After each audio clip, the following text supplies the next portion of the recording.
This is the MSI GE75 Raider Gaming 10th generation i7 laptop. Now you can see I've got it pulled up on Amazon right here, and I've got the actual laptop right here. The reason I am doing a review on this right now is because there are actually quite a few things that have gone wrong with this. Don't mind this. There was a sticker here that kind of had the specs on it, and it started coming loose on the side, and so it was all sticky left over. So then I put a piece of paper towel on it, and now this is what's left. What are all the things that went wrong with this, and did they continue?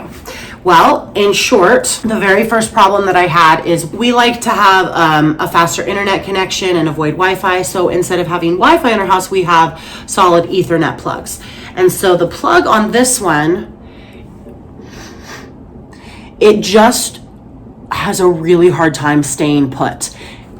It can be a brand new cord, but it just will not stay put. And so it's constantly coming loose.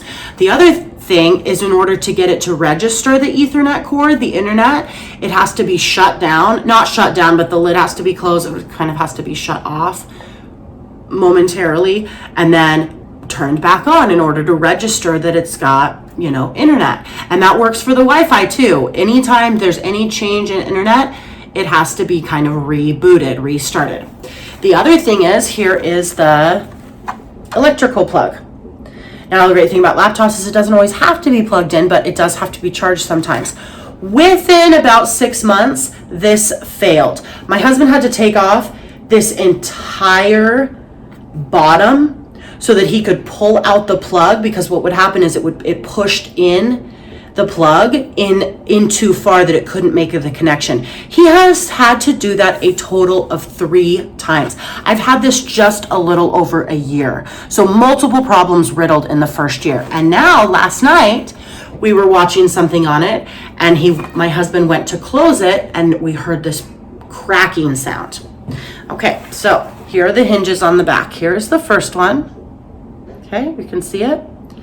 And here's the second one. And now that one has come up and has broken the hinge. After shooting that video, I decided to open up my laptop and see if it would open again. And actually discovered it wasn't just the hinge that was cracking, but it's the entire screen is coming apart. You can see straight through it.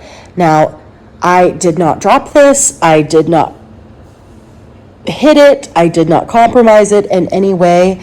This is just happened over use. This is just split apart. I don't even know how this is even capable of happening, but I did want to point it out because it is a pretty big deal. Electronic devices don't last forever. That is a given. Should they last 3 months, 6 months, a year? I think so. I think electronic devices, a laptop, something that costs thousands of dollars, should last multiple years. I also wanted to point out that most sources say that an MSI laptop can easily last 5 years or more with proper use and care. CG Director also says that MSI makes some of the very best gaming laptops on the market. And the average lifespan of a laptop is 4 to 5 years. Now, I looked back at my history, and it looks like I've had this a little bit closer to 2 years, somewhere in between 1 and 2 years. So I did want to point that out. This did not last 3 months before it had problems. 6 months, it had more problems. Now a little over a year, and I can't even open it. So my review for this, definitely a thumbs down. I would never ever buy this laptop ever again. I'm pretty disgruntled and pretty upset. I did get use out of it, obviously, for a year, but now I'm back in a position where I have to get a new laptop, and so I know what not to buy. Now, there are quite a few features I did really like about this laptop. Ease of use, the operating system, the speed of it, the quietness of it. There were a lot of things that were really great about this laptop, but if I am going to invest this much money, then I absolutely want to be able to know that at the very least I'm going to be able to charge it, that I'm going to be able to connect to the internet on it, and that it's literally not going to split apart.